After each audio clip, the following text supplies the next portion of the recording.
আমরা কে না চাই হাসরের ময়দানে রাসূলুল্লাহ সাল্লাল্লাহু আলাইহি ওয়াসাল্লামের শাফাত পেতে?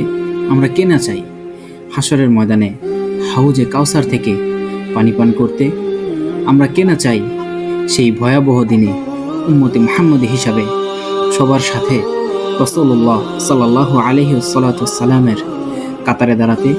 আমরা কে না চাই আমাদের প্রিয় রাসূল হাবিব আহমদ মুস্তাফা মুহাম্মদ রাসূলুল্লাহ সাল্লাল্লাহু আলাইহি ওয়াসাল্লাম আমাদের জন্য সিজদায় পড়ে সেই মহান রবের নিকট দোয়া করুক?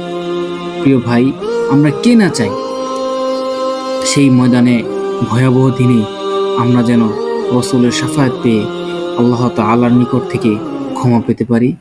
ছোট্ট একটি আমল, যে আমলটি করলে আমরা রাসূলুল্লাহ সাল্লাল্লাহু আলাইহি ওয়াসাল্লামের শাফায়াত পাব, সেই আমলটি হলো আল্লাহুম্মা সাল্লি ওয়া সাল্লিম আলা নাবিয়িনা মুহাম্মদ, যার অর্থ, হে আল্লাহ, আমাদের নবী মুহাম্মদ রাসূলুল্লাহ সাল্লাল্লাহু আলাইহি ওয়াসাল্লামের উপর রহমত ও শান্তি বর্ষণ করুন।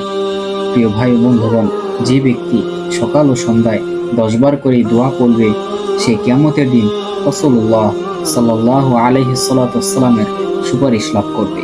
তারগীব 1 নম্বর খণ্ডের 273 নম্বর হাদিস।